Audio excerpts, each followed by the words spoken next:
Next വരുന്നത് trapezoidal വെയറാണ്. Trapezoidal വെയറിനെ നമ്മൾ സിപ്പോലെറ്റി wear എന്ന് പറയും. അത് പ്രത്യേക ഒരു കേസിലാണ്, അതായത് 1:4 എന്ന് പറയുന്ന ആ ഒരു കണ്ടീഷനിലാണ് നമ്മൾ സിപ്പോലെറ്റി വെയർ എന്നതിനെ വിളിക്കുന്നത്. ഓക്കെ, അപ്പോൾ അതിൻ്റെ ഡിസ്ചാർജ് കണ്ടുപിടിക്കാനുള്ള ഇക്വേഷൻ എന്ന് പറയുന്നത് നമുക്കവിടെ തന്നിട്ടുണ്ട്. ഈ ഒരു ഇക്വേഷൻ വെച്ചിട്ടാണ് നമ്മൾ, അതായത് നമ്മുടെ സാധാരണ പോലെ തന്നെ ഡിസ്ചാർജ് ടോട്ടൽ ഡിസ്ചാർജ് എന്ന് പറയുന്ന ഡിസ്ചാർജ് ഓവർ ദി റെക്റ്റാങ്കുലർ വെയറും ഡിസ്ചാർജ് ഓവർ ദി ട്രയാങ്കുലർ വെയറും ആയിരിക്കും. അപ്പോൾ അതിൽ ഇക്വേഷൻ എന്ന് പറയുന്നത് നമ്മൾ നേരത്തെ ചെയ്തിട്ടുണ്ടായിരുന്ന ട്രപ്പിസോയിഡലിൻ്റെ പോലെ തന്നെ ഉള്ള ഇക്വേഷൻ തന്നെയാണ് വരുന്നത്. ഓക്കെ, ഇപ്പോൾ ഇവിടുത്തെ കേസിൽ നമ്മുടെ ഇൻക്ലിനേഷൻ എന്ന് പറയുന്നത് ട്രയാങ്കുലർ പോർഷൻ്റെ ആ ഒരു ഇൻക്ലിനേഷൻ എന്ന് പറയുന്നത് 1/4 ആണ്. അപ്പോൾ അതിൻ്റെ അർത്ഥം θ/4 എന്ന് പറയുന്നത് 14 ഡിഗ്രിയാണ് ഏകദേശം വരുന്നത്. ഓക്കെ, അതിൻ്റെ ഒരു പ്രോബ്ലം എല്ലാം സോൾവ് ചെയ്തിട്ടുണ്ട്. അവിടെ പ്രോബ്ലത്തിൽ പറഞ്ഞിട്ടുള്ളത് find the discharge through this trapezoidal notch which is 1.2 meter wide at the top, 0.5 meter at the bottom and is 0.4 meter in height. Head of water on the notch is 0.3 meter. Assume CD for the rectangular portion 0.62 while for the triangular portion 0.6. Top width is 1.2 meter. അത്രയും കാര്യങ്ങൾ നമുക്ക് ക്വസ്റ്റ്യനിൽ തന്നിട്ടുണ്ട്. നമുക്ക് കണ്ടുപിടിക്കേണ്ടത് അവിടുത്തെ discharge തന്നെയാണ്, trapezoidal നോച്ചിൽ കൂടെയുള്ള ടോട്ടൽ ഡിസ്ചാർജ്. തന്നിട്ടുള്ള ഡീറ്റെയിൽസ് വെച്ചിട്ട് നമ്മൾ ആദ്യം ഫിഗർ ഒന്ന് വരയ്ക്കുക, ഡീറ്റെയിൽസ് എടുത്ത് എഴുതുക. ഇത് നമ്മൾ എന്ത് ചെയ്തു, നേരിട്ട് നമ്മുടെ ക്വസ്റ്റ്യനകത്ത് ഇക്വേഷനകത്ത് വാല്യൂസ് സബ്സ്റ്റിറ്റ്യൂട്ട് ചെയ്ത് കഴിയുമ്പോൾ ക്യൂവിൻ്റെ വാല്യൂ കിട്ടും. ഓക്കെ, ആ tan θ/2 എന്ന് പറയുന്നത് കണ്ടുപിടിക്കുക. tan θ/2 കണ്ടുപിടിക്കാനായിട്ട് നമുക്കവിടെ സൈഡ്സ് എല്ലാം അറിയാം അല്ലേ. അപ്പോൾ tan θ/2 mn/nb ആണ്. nb എന്ന് പറയുന്നത് mn എന്ന് പറഞ്ഞു കഴിഞ്ഞാൽ ടോട്ടൽ ms മൈനസ് np ആണ്. നമുക്ക് ആ ഒരു ബോട്ടം വിഡ്ത്ത് അറിയാലോ, 0.5. അപ്പോൾ 1.2 മൈനസ് 0.5/2 ഡിവൈഡഡ് ബൈ 0.4 ചെയ്യുമ്പോൾ നമുക്ക് tan θ/2 വാല്യൂ കിട്ടും. അതിൻ്റെ എല്ലാം വാല്യൂസ് ഇക്വേഷനിൽ സബ്സ്റ്റിറ്റ്യൂട്ട് ചെയ്ത് കഴിഞ്ഞാൽ ടോട്ടൽ ഡിസ്ചാർജ് കണ്ടുപിടിക്കാനായിട്ട് പറ്റും. ഓക്കെ, വെലോസിറ്റി ഓഫ് അപ്രോച്ച് നമ്മൾ കഴിഞ്ഞ ക്ലാസ്സിൽ പറഞ്ഞിരുന്നു. അതുമായിട്ട് ബന്ധപ്പെട്ടുള്ള പ്രോബ്ലംസ് ഒന്ന് നോക്കാം. Water is flowing in a rectangular channel of 1 meter wide and 0.75 meter deep. Find the discharge over the rectangular weir of crest length 60 cm if the head of water over the crest of weir is 20 cm. The water from channel flows over the weir. CD 0.62. Neglect the contractions. The velocity of approach is take into consideration. Velocity approach consider ചെയ്യാനായിട്ട് പറഞ്ഞിട്ടുണ്ട്. അപ്പോൾ അതിൻ്റെ equation കൃത്യമായിട്ടും അറിഞ്ഞിരിക്കണം. Okay, നമുക്കിവിടെ വിഡ്ത്തും ഡെപ്ത്തൊക്കെ തന്നിട്ടുണ്ട്. അപ്പോൾ area of the channel കണ്ടുപിടിക്കാം. ദെൻ ലെങ്ത് ഓഫ് വെയർ എന്ന് പറയുന്നത് തന്നിട്ടുണ്ട്, 60 cm ആണ്, മീറ്ററിലേക്ക് കൺവേർട്ട് ചെയ്തു. ഹെഡ് ഓഫ് വാട്ടർ എന്ന് പറയുന്നത് അവിടുത്തെ അഡീഷണൽ ഹെഡ് എന്ന് പറയുന്നത് 20 cm ആണ്. അതായത് if the head of water over the crest of weir 20 cm എന്ന് പറഞ്ഞിട്ടുണ്ട്. അതാണ് നമ്മുടെ HA എന്ന് പറയുന്നത്. അതുപോലെ ഹെഡ് ഓഫ് വാട്ടർ നമുക്ക് ഓൾറെഡി 60 തന്നിട്ടുണ്ട്. അപ്പോൾ H എന്ന് പറയുന്നത് ടോട്ടൽ ഹെഡ് എന്ന് പറയുന്നത് H + HA ആണ്. H is equal to, അതാണ് നമുക്ക് 0.2 മീറ്റർ എന്ന് അഥവാ 20 cm എന്ന് തന്നിട്ടുള്ളത്. ഓക്കെ, CD 0.62 തന്നിട്ടുണ്ട്. ദെൻ അപ്പോൾ അങ്ങനെയാണെന്നുണ്ടെങ്കിൽ നമ്മൾക്ക് വെലോസിറ്റി ഓഫ് അപ്രോച്ച് കൺസിഡർ ചെയ്യാതെയുള്ള ക്യൂ എന്ന് പറയുന്നത് ആദ്യം കണ്ടുപിടിച്ചു. അപ്പോൾ അങ്ങനെയാണെന്നുണ്ടെങ്കിൽ നമ്മൾ ആദ്യം പറഞ്ഞല്ലോ, ആദ്യം ഇത് കൺസിഡർ ചെയ്യാതെയുള്ള ഡിസ്ചാർജ് കണ്ടുപിടിക്കുക, എന്നിട്ട് വെലോസിറ്റി ഓഫ് അപ്രോച്ച് കണ്ടുപിടിക്കുക. അങ്ങനെയാണെങ്കിൽ അഡീഷണൽ ഹെഡ് എന്ന് പറയുന്നത് VA²/2g ആണെന്ന് നമുക്കറിയാം. അപ്പോൾ HA എന്ന് പറയുന്നതിൻ്റെ വാല്യൂ കിട്ടും. VA നമുക്ക് ഓൾറെഡി കിട്ടിക്കഴിഞ്ഞു. അങ്ങനെ HAയുടെ വാല്യൂ കിട്ടി, അതായത് അഡീഷണൽ ഹെഡ്. അത് കഴിഞ്ഞിട്ടുണ്ടെങ്കിൽ നമുക്ക് ക്യൂവിൻ്റെ value, velocity of approach consider ചെയ്തുകൊണ്ടുള്ള ക്യൂവിൻ്റെ ഇക്വേഷൻ നമ്മൾ പഠിച്ചിട്ടുണ്ട്. ആ ഇക്വേഷനകത്തോട്ട് വാല്യൂസ് സബ്സ്റ്റിറ്റ്യൂട്ട് ചെയ്ത് കഴിഞ്ഞാൽ നമുക്ക് എന്ത് കിട്ടും, അവിടുത്തെ ഡിസ്ചാർജ് എത്രയാണെന്നുള്ളത് കിട്ടും. സിമിലർ പ്രോബ്ലമാണ് തൊട്ട് താഴെ ചെയ്തിട്ടുള്ളത്. ഓക്കെ, നെക്സ്റ്റ് വരുന്നത് empirical formula for the discharge over rectangular weir എല്ലാം നമ്മൾ പറഞ്ഞതാണ്. അതിന് പ്രോബ്ലംസ് അതിനകത്ത് കൊടുത്തിട്ടുണ്ട്, അതൊന്ന് ചെയ്ത് നോക്കണം. അപ്പോൾ പിന്നെ വരുന്ന discharge over a broad crested weir ആണ്. Weir having wide crest is known as broad crested weir. ഒരു വൈഡ് ആയിട്ടുള്ള ക്രസ്റ്റ്, അതായത് ടോപ്പ് പോർഷൻ അത്രയും ലെങ്ത്ത് കൂടുതലാണെന്നുണ്ടെങ്കിലാണ് നമ്മളതിനെ ബ്രോഡ് ക്രസ്റ്റഡ് എന്ന് പറയുന്നത്. അതിൻ്റെ കണ്ടീഷൻ എന്ന് പറയുന്നത് അവിടെ എൽ എന്ന് പറയുന്നത് ലെങ്ത് ഓഫ് ക്രസ്റ്റ് ആണ്, എച്ച് എന്ന് പറയുന്നത് height of water above the crest ആണ്. ഓക്കെ, അവിടെ ഈ ഷെയ്ഡ് ചെയ്ത് കാണിച്ചിരിക്കുന്നതാണ് നമ്മളുടെ എന്ത് ക്രസ്റ്റ് എന്ന് പറയുന്നത്. ഓക്കെ, അതിൻ്റെ ലെങ്ത്ത് എല്ലും അതിൻ്റെ മുകളിലേക്കുള്ള വാട്ടറിൻ്റെ ഹെഡാണ് ക്യാപിറ്റൽ എച്ച് എന്ന് പറഞ്ഞിട്ട് കാണിച്ചിട്ടുള്ളത്. ഈ രണ്ട് വാല്യൂവിനെ ബേസ് ചെയ്തുകൊണ്ടാണ് ബ്രോഡ് ക്രസ്റ്റഡ് വെയറും നാരോ ക്രസ്റ്റഡ് വെയറുമായിട്ട് നമ്മൾ ക്ലാസിഫൈ ചെയ്യുന്നത്. അതിൽ 12 ഗ്രേറ്റർ ദാൻ എച്ച് ആണെന്നുണ്ടെങ്കിൽ അതിനെ നമ്മൾ ബ്രോഡ് ക്രസ്റ്റഡ് വെയർ എന്നും 12 ലെസ് ദാൻ എച്ച് ആണെന്നുണ്ടെങ്കിൽ നാരോ ക്രസ്റ്റഡ് വെയർ എന്നും വിളിക്കും. ഫിഗറിൽ കാണിച്ചിരിക്കുന്നത് ഒരു ബ്രോഡ് ക്രസ്റ്റഡ് വെയർ ആണ്. എച്ച് എന്ന് പറയുന്നത് head of water at the middle of the weir which is constant. V is the velocity of the flow over the weir. Applying Bernoulli's equation to the still water surface on the upstream side and running water at the end of the weir.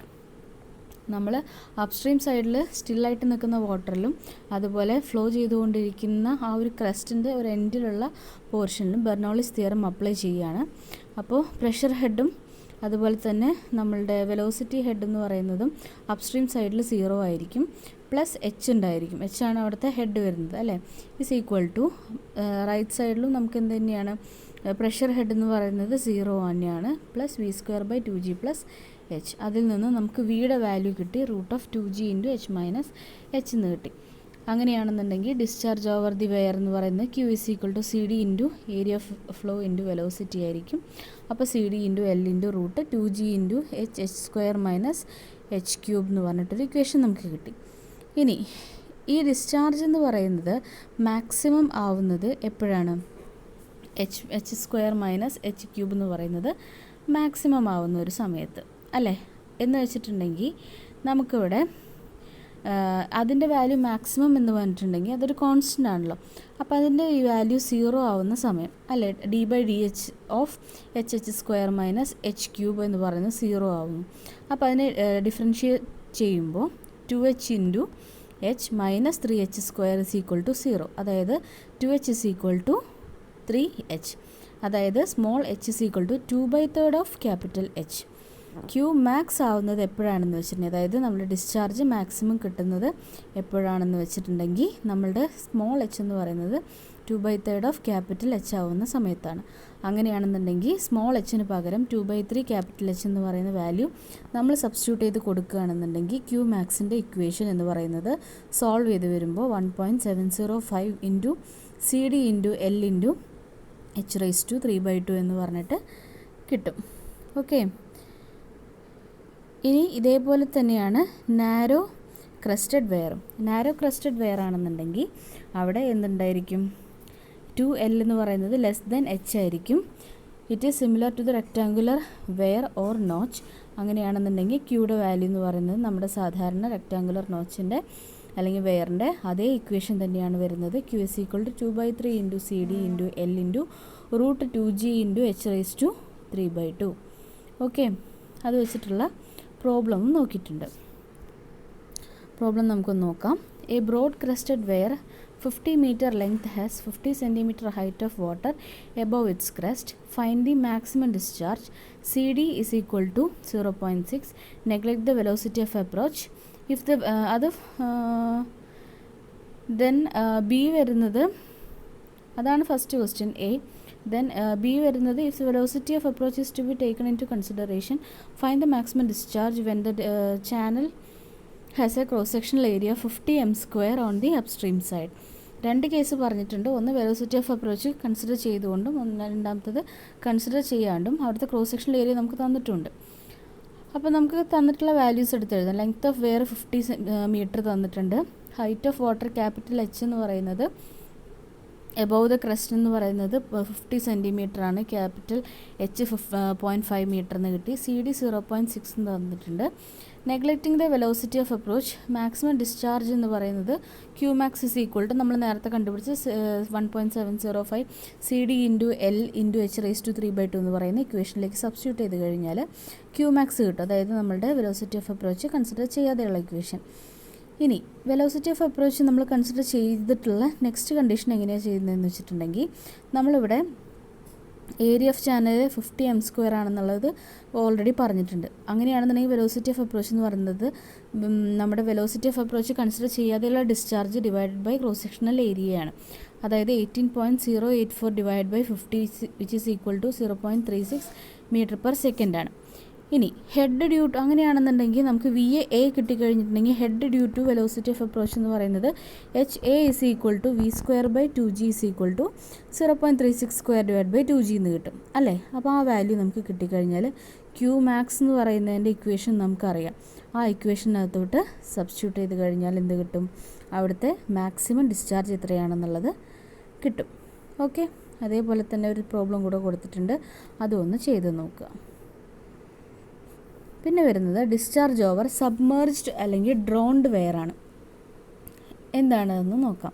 When the water level on the downstream side of the wear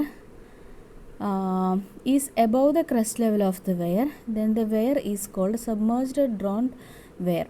Figure shown below shows a drowned weir. The total discharge over the water over the weir is obtained by dividing the weir into number of parts. The portion between the upstream and downstream water surface may be treated as a free weir and portion between downstream water surface and crest of weir as drowned weir.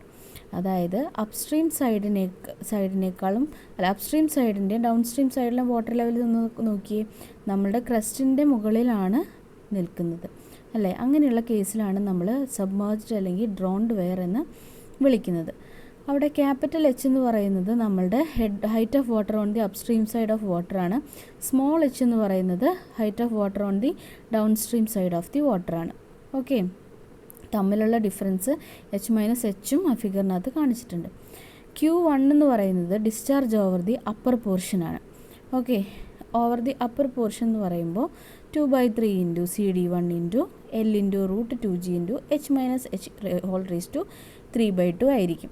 അങ്ങനെയാണെങ്കിൽ Q2 എന്ന് പറയുന്നത് discharge through the ഡ്രോൺഡ് പോർഷനാണ്. അതായത് അവിടെ മുങ്ങി നിൽക്കുന്ന ക്രസ്റ്റിൻ്റെ പോർഷനിൽ കൂടെ. അവിടുത്തെ വാല്യൂ എന്ന് പറയുന്നത് CD2 into area of the flow into velocity of the flow ആയിരിക്കും. അവിടുത്തെ ഏരിയ എന്ന് പറയുന്നത് ലെങ്ത് ഇൻറ്റു അവിടുത്തെ ഹൈറ്റ് ആയിരിക്കും അല്ലേ. ലെങ്ത് ഇപ്പം ക്രസ്റ്റിൻ്റെ ലെങ്ത് എന്ന് പറയുന്ന എല്ലും അതിൻ്റെ മുകളിലേക്കുള്ള വാട്ടറിൻ്റെ ഹൈറ്റ് എന്ന് പറയുന്നത് H ആണ്. അപ്പോൾ L ഇൻറ്റു H ഇൻറ്റു അവിടുത്തെ വെലോസിറ്റി ഓഫ് ഫ്ലോ എന്ന് പറയുന്നത് √2G ഇൻറ്റു √2GH ഉണ്ടല്ലോ, അതുതന്നെയാണ് അവിടുത്തെ. പക്ഷേ ആ ഹെഡ് എന്ന് പറയുന്നത് H-H ആണ്. അതങ്ങോട്ട് സബ്സ്റ്റിറ്റ്യൂട്ട് ചെയ്ത് കൊടുത്തു. അങ്ങനെയാണെങ്കിൽ ടോട്ടൽ ഡിസ്ചാർജ് എന്ന് പറയുമ്പോൾ എന്തായിരിക്കും? Q1 + Q2 ആയിരിക്കും. ഇത് രണ്ടിൻ്റെയും കൂടിയിട്ടുള്ള സമ്മായിരിക്കും അവിടുത്തെ ടോട്ടൽ ഡിസ്ചാർജ് എന്ന് പറയുന്നത് അല്ലേ. അപ്പോൾ ആ വാല്യൂ അങ്ങോട്ട് സബ്സ്റ്റിറ്റ്യൂട്ട് ചെയ്ത് കഴിഞ്ഞാൽ നമുക്ക് ടോട്ടൽ ഡിസ്ചാർജ് എത്രയാണെന്നുള്ളത് കിട്ടിക്കഴിഞ്ഞു. അതിൻ്റെ ഒരു പ്രോബ്ലം ചെയ്തിട്ടുണ്ട്, ജസ്റ്റ് സബ്സ്റ്റിറ്റ്യൂഷനാണ്, ഒന്ന് നോക്കാം. Height of water on the upstream side and the downstream side of a submerged weir of 3 meter length are 20 cm and 10 cm respectively. If CD for free and drowned portions are 0.6 and 0.8 respectively, find the discharge over the weir. നമുക്ക് അവിടുത്തെ capital H തന്നിട്ടുണ്ട്, small h തന്നിട്ടുണ്ട്. Then length of weir 3 metre ആണ് തന്നിട്ടുണ്ട്. CD1 തന്നിട്ടുണ്ട്, CD2 തന്നിട്ടുണ്ട്. അങ്ങനെയാണെന്നുണ്ടെങ്കിൽ നമുക്ക് എല്ലാ വാല്യൂസും ഇക്വേഷനകത്തോട്ട് സബ്സ്റ്റിറ്റ്യൂട്ട് ചെയ്യാനേ ഉള്ളൂ. ആ വാല്യൂസ് അങ്ങോട്ട് സബ്സ്റ്റിറ്റ്യൂട്ട് ചെയ്യുക, ആൻസർ കണ്ടുപിടിക്കുക. ഓക്കെ, വളരെ സിമ്പിളാണ്. നമുക്ക് പക്ഷേ എന്താണ്, ആ ഇക്വേഷൻസ് എല്ലാം ഒന്ന് തറോ ആവണം. കൺസെപ്റ്റ് ക്ലിയർ ആയി കഴിഞ്ഞാൽ ഇക്വേഷൻസ് എല്ലാം നമുക്ക് താനെ ശരിയാവും. ഓക്കെ, നെക്സ്റ്റ് വരുന്നത് ലാസ്റ്റ് പോർഷൻ ഹൈഡ്രോ ഇലക്ട്രിക് പവറാണ്. ഹൈഡ്രോ ഇലക്ട്രിക് പവർ എന്ന് പറഞ്ഞിട്ടുണ്ടെങ്കിൽ നമുക്കറിയാം എന്താണ്, it convert the kinetic energy in the flowing water into electrical energy. Flowing വാട്ടറിലെ കൈനറ്റിക് എനർജീനെ ഇലക്ട്രിക്കൽ എനർജി ആയിട്ട് മാറ്റുകയാണ് ചെയ്യുന്നത്. In a hydel scheme a certain quantity of water at a certain potential head is made to flow through the turbines. The flowing water causes turbines to rotate, converting the water's kinetic energy into mechanical energy. Mechanical energy produced by the turbines converted into electrical energy using a turbine generator. ഇതൊക്കെ നമ്മൾ ചെറിയ class തൊട്ടേ പഠിച്ചു വരുന്ന കാര്യങ്ങളാണ്. പിന്നെ വളരെ important ആയിട്ടുള്ളൊരു ഭാഗമാണ് components of hydro power plants. ഒരു ഹൈഡ്രോ പവർ പ്ലാന്റിൽ സാധാരണ നമ്മുടെ ജലവൈദ്യുത പദ്ധതികളൊക്കെ ഉണ്ടാവുമല്ലോ, അങ്ങനെയുള്ള സ്ഥലങ്ങളിലെ പ്രധാനപ്പെട്ട കമ്പോണൻസ് എന്തൊക്കെയാണ്? ഒരു സ്റ്റോറേജ് ടാങ്ക് അല്ലെങ്കിൽ ഒരു ഡൈവേർഷൻ ഡാം ഉണ്ടായിരിക്കും. Waterways such as tunnel power channel or penstocks with 4-way and necessary appurtenances as such as intake structure, air vent valves, surge tank, etc. Powerhouse with the turbines, generators and other appurtenances. Switchyard for the transmission of power.